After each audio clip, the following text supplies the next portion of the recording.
All right, guys, we are back on the second video of the turbo installment on my truck. We have all the new seal from Classic Diesel Design.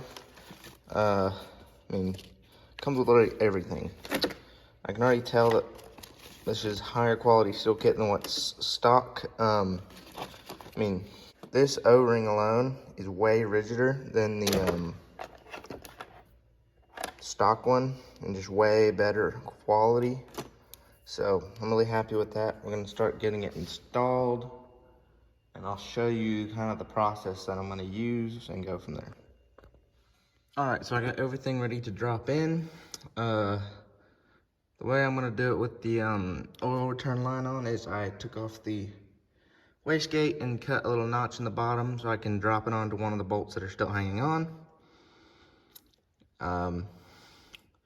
Just to make the install easier. That way everything's connected before it drops in. That way nothing has the potential to be loose.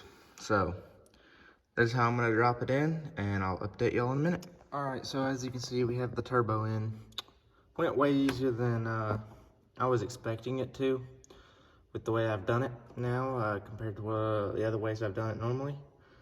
Now I just have to get the slip joint in, which I'm kind of having a pain in the butt with.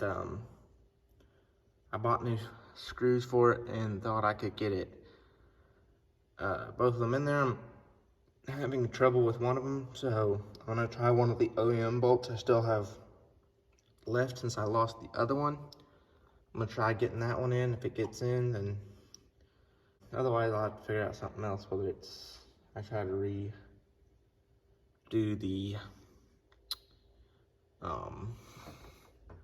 threads or what. So let's hope I get it in there.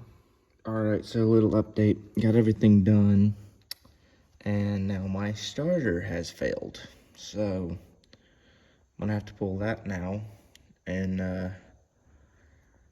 go from there. All right, got the starter in, and she's running now. I had to ether her a little bit to get her to start. Not too much, but this is where I'm gonna end the video. I have 2 clips that'll be going up of it cold starting and running. So yeah,